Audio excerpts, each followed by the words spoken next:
नमस्कार दोस्तों क्या भारत का आईटी सेक्टर एक बहुत बड़े खतरे में है? क्योंकि पिछले 2-3 दिनों से अगर आप देखेंगे तो काफी चर्चा चल रही है कि डोनाल्ड ट्रंप का जो अगला टारगेट है वो भारत का आईटी सेक्टर हो सकता है। जहां पर जिस तरह से टैरिफ लगाया गया है गुड्स के ऊपर, वैसे ही आईटी सेक्टर के ऊपर भी अगर मान लीजिए टैरिफ लग गया तो भारत में बहुत बड़ा लॉस हो सकता है। यहाँ पर मैसिव अमाउंट में जो जॉब लॉसेज हैं वो आपको देखने को मिल सकते हैं। आप देख पाओगे खबर, is Trump trying to punish India's prized IT sector next. तो क्या है ना कि ऑलरेडी अगर आप देखिए तो एआई वगैरह के आने की वजह से आईटी सेक्टर बहुत ज़्यादा प्रेशर में है। एंड भारत का ओवरऑल आईटी सेक्टर अगर आप देखें, चाहे वो इन्फोसिस हो गया, टीसीएस हो गया, इनका मेजर रेवेन्यू अमेरिका के ऊपर डिपेंडेंट है। 50% से ज़्यादा रेवेन्यू सोच के देखिए अमेरिका से आता है। एंड जस्ट इमेजिन अगर आईटी सेक्टर के ऊपर प्रहार हुआ, टैरिफ लगा, तो मुझे लगता है कि भारत और यूएस के रिलेशंस और कई दशक पीछे चले जाएंगे। मतलब काफ़ी बड़ा संकट आ सकता है। चलिए इसके बारे में डिटेल से हम समझेंगे कि एग्जैक्टली हो क्या रहा है और क्यों इसकी चर्चा हो रही है। ऑलरेडी ट्रंप ने क्या क्या कदम लिए हैं वो सब कुछ मैं आपको बताऊंगा। चलिए आगे बढ़ते हैं, लेकिन उससे पहले आप सबको बता दूं, आप में से जो भी लोग यूपीएससी की तैयारी कर रहे हैं, 9 सितंबर से हमारा अगले साल वाला जो बैच है 2026 का वो स्टार्ट हो रहा है। अगर आप 2027-28 की प्रिपरेशन करना चाहते हैं वो भी बैच अवेलेबल है। किसी भी और जानकारी के लिए फोन नंबर दिया, आप इस पर कॉल करिए, मेरी जो टीम है वो आपको अच्छे से गाइड करेगी। And tell them to use this code Ankit live maximum discount के लिए। चलिए शुरुआत करते हैं। सबसे पहले थोड़ा सा आपको बैकग्राउंड बता दूं। जैसा कि आप सब जानते ही होंगे कि ओवरऑल भारत के गुड्स के ऊपर मतलब काफ़ी सारे ऑलमोस्ट 60 to 70% जो गुड्स एक्सपोर्ट होता है हमारा अमेरिका में, उसके ऊपर 50% टैरिफ लगाया हुआ है। और स्पेशली यहाँ पर textiles, gems and jewellery, leather and footwear, sea food, ये सब काफ़ी इंपैक्ट हुए हैं। और जस्टिफिकेशन क्या दिया गया है वही आप सब जानते ही हैं कि रशिया से हम ऑयल क्यों खरीद रहे हैं, उनके साथ डिफेंस इक्विपमेंट का डील क्यों कर रहे हैं। और बेसिकली अमेरिका यही चाहता है कि हम अपना रिलेशंस रशिया के साथ कट करके अमेरिका के साथ कर दें। यहाँ पर डायरेक्ट धमकी दी जा रही है भारत को, या तो आप ब्रिक्स के साथ रहिए या फिर हमारे साथ रहिए। तो कहीं ना कहीं ये कई दशकों में आप कह सकते हैं कि एक शार्पेस्ट डाउनटर्न आपको देखने को मिलेगा यूएस इंडिया रिलेशंस के बीच में। और इसका इमीडिएट इंपैक्ट आप देख ही रहे हो, यहां पर जो एक्सपोर्टर्स हैं वो पैनिक में आ गए हैं क्योंकि वो अपने गुड्स को अमेरिका सेल नहीं कर पा रहे हैं। ऑलरेडी मैं देख रहा था यहां पर तमिलनाडु में जो तिरुपुर है टेक्सटाइल हब, वहां पर काफी बड़ा इसका लॉस हुआ है। वहां पर मेरे फ्रेंड भी हैं जो कमिश्नर्स वगैरह हैं, तो उनका भी यही कहना था कि जो तिरुपुर में कई सारे जो इंडस्ट्रीज हैं वो एक प्रकार से बंद होने के कगार पर हैं, क्योंकि वो जो भी मैन्युफैक्चर करेंगे अगर वो बेच नहीं पाएंगे तो उसका कोई मतलब नहीं है। तो यहाँ पर इंडस्ट्रीज अगर आप देखोगे तो लेबर इंटेंसिव जो सेक्टर है टेक्सटाइल, लेदर, यहाँ पर सबसे बड़ा खतरा है। और कौन से राज्यों में, जो मैंने आपको बताया, तमिलनाडु, गुजरात, महाराष्ट्र। तो गवर्नमेंट का रिस्पॉन्स तो आ रहा है, गवर्नमेंट कह रही है कि हम रिलीफ पैकेज यहाँ पर बना रहे हैं, क्योंकि अभी तो जस्ट जीएसटी का अनाउंसमेंट हुआ था। सरकार कह रही है कि हम रिलीफ पैकेज पूरा प्रिपेयर कर रहे हैं ताकि जो एक्सपोर्टर्स हैं उनको मदद किया जा सके। मिनिस्ट्री ऑफ एक्सटर्नल अफेयर्स उन्होंने कंडेम किया इस मूव को, कहा है कि ट्रंप जो भी कर रहे हैं ये अनजस्टिफाइड है, अनरीजनेबल है। और जो इंडस्ट्री बॉडीज है वो लॉबिंग कर रही है यहाँ पर कि कैसे जैसे जो हमारा गुड्स पहले अमेरिका जाता था उसको यूरोप, आसियान, मिडिल ईस्ट वहां पर भी भेज सकें, तो यूएस के ऊपर से डिपेंडेंसी हट सके। लेकिन इंपॉर्टेंट चीज यहां पर यह है कि आईटी सेक्टर, भारत के आईटी सेक्टर के ऊपर अभी तक टैरिफ नहीं लगा है। मतलब जो भी हमारे देश के अंदर आईटी सर्विसेज प्रोवाइड किए जाते हैं, जैसे software, outsourcing, consulting, AI development, इसके ऊपर अभी तक टैरिफ नहीं लगा था। तो इंडियन आईटी सेक्टर में let me tell you $245 billion से ज्यादा, मतलब ये मैं 2024 का एस्टिमेट बता रहा हूं, इतना ज्यादा वैल्यूड है। यहां पर एक्सपोर्ट करते हैं हम $245 बिलियन, सोच के देखिए। और यूएस इसमें हमारा सबसे बड़ा क्लाइंट है, लगभग 60% रेवेन्यू हमारा अकेले यूएस से आता है, मतलब 50% से भी ज़्यादा। और यहाँ पर टॉप जायंट्स आप सब जानते ही होंगे, आईटी जायंट्स जैसे टीसीएस हो गया, इन्फोसिस हो गया, विप्रो, एचसीएल, बिलियंस अर्न करते हैं यूएस कॉन्ट्रैक्ट से। और यहाँ पर ये लोग सर्विसेज प्रोवाइड करते हैं जैसे cloud management, banking IT system, cyber security, AI driven analytics हो गया। तो एक प्रकार से अमेरिका का जो रिमोट बैक ऑफिस ऑपरेशन है वो ज़्यादातर आपको भारत में देखने को मिलेगा। और कहीं ना कहीं इसकी वजह से इसको भारत का क्राउन ज्वेल भी कहा जाता है ग्लोबल ट्रेड में, क्योंकि स्पेशली क्या है ना कि ये वल्नरेबल नहीं है टैरिफ से। नॉर्मली ट्रंप क्या कर रहे थे, फिजिकल गुड्स वगैरह के ऊपर टैरिफ लगा सकते हैं, लेकिन ये किसी ने नहीं सोचा था कि आईटी सेक्टर भी हमारा इंपैक्ट हो सकता है। वैसे मैं आपको बता दूं कि अभी टैरिफ नहीं भी लगा है, उसके बावजूद भी आईटी सेक्टर के अंदर बड़ा भूचाल आ रखा है। फॉर एग्जांपल, जैसे कि सपोज यहां पर जब गुड्स के ऊपर टैरिफ लगा, तो गुड्स के ऊपर टैरिफ लगा मतलब यूएस के अंदर इन्फ्लेशन बढ़ रहा है, कई सारे वीडियोस आप देख ही रहे हो आ रहे हैं। तो जब इन्फ्लेशन बढ़ा है तो लोगों के हाथ में कम पैसे बच रहे हैं अमेरिका में, तो वो लोग अपना आईटी के ऊपर जो स्पेंडिंग है वो भी तो कम करेंगे। तो पहले जो आईटी के कॉन्ट्रैक्ट्स भारत को मिला करते थे यूएस से, वो नहीं मिल पा रहा है। यहाँ पर खबरें आ रही हैं, रिपोर्ट्स बताया जा रहा है कि जो यूएस क्लाइंट्स हैं वो बेसिकली अपना जो डिसीजन मेकिंग है उसको डिले कर रहे हैं। जो नए आउटसोर्सिंग के डील्स हमें आ सकते थे अमेरिका से वो कम हो गया है। इसके अलावा एआई का ऑलरेडी डिस्रप्शन आया हुआ है। एआई की वजह से यूएस की जो कंपनीज हैं वो खुद से ही ज़्यादातर काम कर ले रही हैं। मतलब जो पहले काम भारत की कंपनीज किया करती थी, आईटी सेक्टर किया करती थी, उसमें से ऑटोमेशन होने की वजह से अमेरिका के लोग खुद ही वो काम को कर ले रहे हैं, जिसकी वजह से भारत को ऑलरेडी यहाँ पर लॉस हो रहा है। So even without direct tariff जो आईटी सेक्टर है वहां पर आपको स्लो ग्रोथ देखने को मिल रही है। मार्जिन्स जो प्रॉफिट है वो एक प्रकार से श्रिंक हो रहा है, कम हो रहा है। लेकिन क्वेश्चन ये है कि क्या ट्रंप भारत के आईटी सर्विसेज के ऊपर डायरेक्ट एक्शन लेने वाले हैं? मैं आपको बता दूं ये बात सही है, क्योंकि इसको लेकर ऑलरेडी कई सारे पॉलिटी डिस्कशंस हो रहे हैं। जैसे कि यहाँ पर जो इमर्जिंग प्रपोजल है, मतलब जो कहा जा रहा है कि क्या क्या एक्शन लिया जा सकता है, उसमें से एक तो ये है कि डायरेक्टली टैरिफ लगा दो।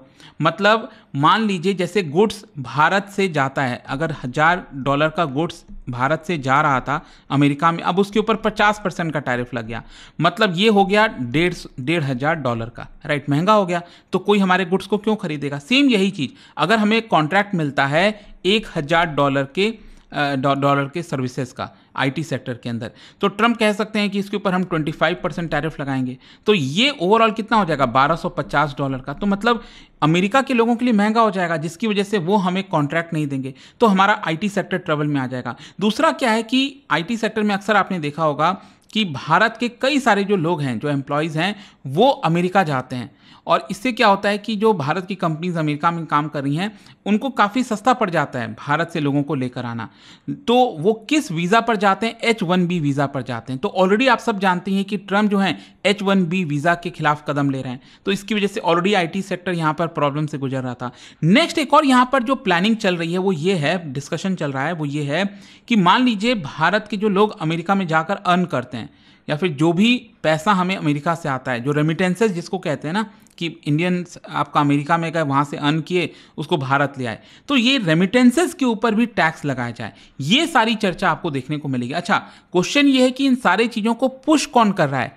और आप सब जानते ही आजकल काफ़ी चर्चा में चल रहे हैं पीटर नवारो। क्या है ना, मैं आपको बताता हूँ। यहाँ पर एक कंजर्वेटिव हैं जैक पोसो, उन्होंने यहाँ पर एक ट्वीट किया और देखिए इसके अंदर क्या लिखा, tariff the foreign remote workers. मतलब कहीं ना कहीं वो भारत की तरफ इशारा कर रहे हैं कि जो फॉरेन रिमोट वर्कर्स हैं, मतलब भारत के लोग यहाँ पर अमेरिका के लिए काम कर रहे हैं ना, तो उनके ऊपर टैरिफ लगाओ।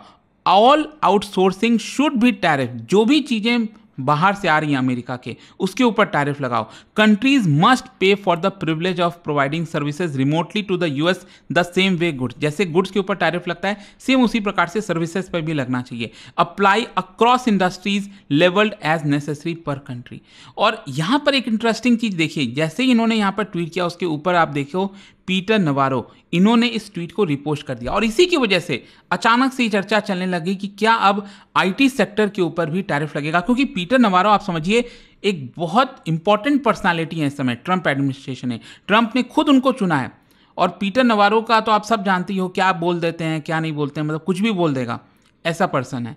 तो इसकी वजह से यहाँ पर जब पीटर नवारो, क्योंकि जो अभी टैरिफ लगा है ना, उसका मेन ब्रेन चाइल्ड आप कह सकते हो ये वही है पीटर नवारो। उसी ने ट्रंप के दिमाग में ये सारी खुराफात भरी है, आप समझ सकते हैं। तो पीटर नवारो अगेन इस चीज़ को पुश कर रहे हैं कि आईटी सेक्टर के ऊपर भी यहाँ पर टैरिफ लगाओ। लेकिन ध्यान रखिएगा, ये अभी के लिए प्रपोजल है, अभी कोई एक्शन लिया नहीं गया। लेकिन यहाँ पर क्वेश्चन ये है कि भारत के आईटी सेक्टर को ही क्यों टारगेट किया जा सकता है? देखो कई सारे कारण हैं। सबसे पहला पॉलिटिकल मैसेजिंग, मतलब ट्रंप अपने डोमेस्टिक सपोर्टर्स को दिखा सकते हैं, बोल सकते हैं कि देखो इसकी वजह से अमेरिकन की जॉब जा रही है, जो H1B वीज़ा वगैरह दिया जाता है, इसकी वजह से अमेरिका को जो लोगों को जो जॉब मिल सकती थी वो नहीं मिल पाती है। तो एक प्रकार से वो पॉलिटिकली प्ले कर सकते हैं, दिखा सकते हैं अपने डोमेस्टिक ऑडियंस को कि हम इसके खिलाफ कदम ले रहे हैं ताकि अमेरिका के लोगों को जॉब मिले। दूसरा क्या है, भारत के खिलाफ लीवरेज लेना। क्या है ना कि अभी तक तो जैसे मान लो गुड्स हो गया, जो हम अमेरिका नहीं भेज पा रहे हैं, हम किसी और देश भेज सकते हैं। यूरोप चला जाएगा, अफ्रीका चला जाएगा, साउथ अमेरिका चला जाएगा, तो काफ़ी हद तक हम उसको कंपनसेट कर पाएंगे गुड्स के मामले में। लेकिन आईटी सेक्टर, जैसा मैंने आपको बताया, 60% अर्निंग, सोच के देखिए, अकेले आईटी सेक्टर से आती है। तो हमें ऐसा कोई मार्केट अचानक से मिल नहीं जाएगा जिसकी वजह से सारा का सारा हम दूसरी जगह डाइवर्ट करते हैं। तो ये एक बहुत बहुत प्रॉब्लम है। वो इसी की वजह से कहीं ना कहीं पीएम मोदी और भारत के ऊपर प्रेशर बनाया जा सकता है आईटी सेक्टर को टारगेट करके। और दूसरा क्या है कि मिड टर्म है 2026 में, जैसे 2-2 साल में इलेक्शन होता है अमेरिका में। तो अभी क्या है, प्रेसिडेंशियल इलेक्शन तो हुआ था जो ऑलरेडी डोनाल्ड ट्रंप जीते पिछले साल, तो अब 2026 में मिड टर्म आएगा जिसको कहा जाता है। तो अगेन वहाँ पर भी जो है अपने आप को दिखा सकते हैं डोनाल्ड ट्रंप कि देखो मैंने ये काम किया है और हमारी पार्टी को जिताओ। खैर, भारत का भी काउंटर स्ट्रैटेजी आ रहा है। भारत भी कोशिश तो कर रहा है कि यहाँ पर जो आईटी कंपनीज हैं वो बाकी देशों में जाकर अपना डाइवर्सिफिकेशन करें। यूरोप हो गया, मिडिल ईस्ट हो गया, अफ्रीका हो गया। लेकिन जैसा मैंने आपको बताया कि इतना आसान नहीं होने वाला। अचानक से इतना बड़ा मार्केट जो हमारा अमेरिका में बनाया है वो अचानक से डाइवर्ट नहीं हो सकता। फिर इसके अलावा भारत सरकार कोशिश कर रही है कि एआई की तरफ पिवट कराया जाए, generative AI, cloud platform, cyber security. तो इससे क्या होगा, हमारे कंपनीज को मदद हो सकती है। फिर डोमेस्टिक लॉबिंग भी हो रही है। जो इंडियन आईटी सीईओज हैं अमेरिका में, उनके थ्रू कहलवाया जा रहा है कि ये इसके ऊपर टैरिफ ना लगाएं। और गवर्नमेंट की डिप्लोमेसी भी चल रही है। भारत भी यहाँ पर आर्ग्यू कर रहा है कि जो आईटी सर्विसेज है ये म्यूचुअली बेनिफिशियल है। देखो, इंपॉर्टेंट ये है, ध्यान रखिएगा कि अगर आईटी सर्विसेज के ऊपर टैरिफ लगता है तो ये भारत के लिए तो नुकसान है ही है, 100% नुकसान है। लेकिन अमेरिका के लिए भी उतना नुकसान होगा, क्योंकि अगेन वहाँ पर भी तबाही आएगी, वहाँ पर भी बहुत बड़ा नुकसान होगा, प्राइस बढ़ जाएंगे।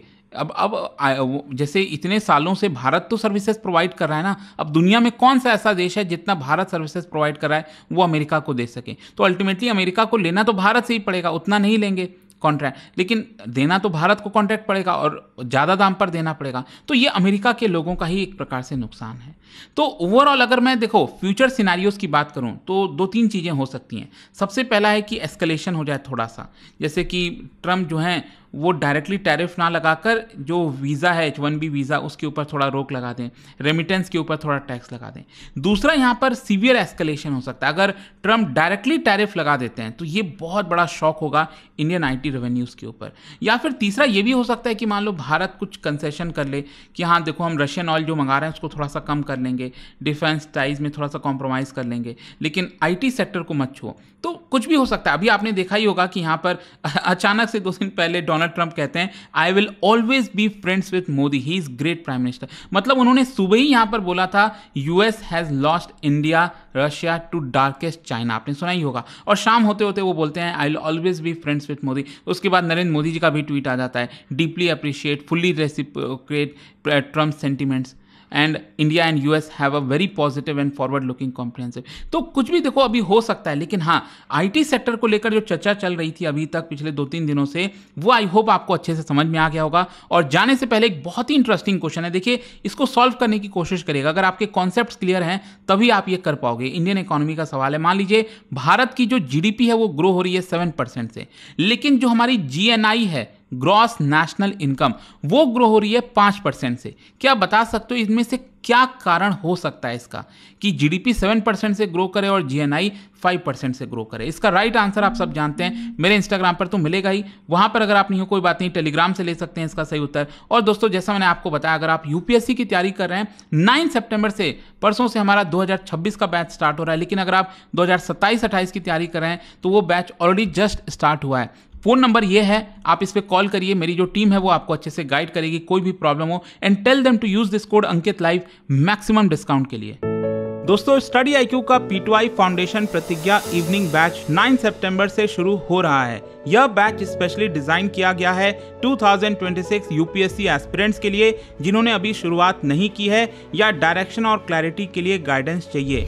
इसमें आपको मिलेंगे 1000+ आवर्स की live morning classes, 1-on-1 personal mentorship, hand written notes for smart and quick revision, PRP और एमआरपी जैसे रेसिडेंशियल प्रोग्राम्स। और इसके अलावा और भी बेनिफिट्स हैं, जैसे प्रीलिम्स क्लियर करो फुल रिफंड पाओ, हर महीने टॉपर्स को 11,000 रुपीज़ का कैश रिवॉर्ड।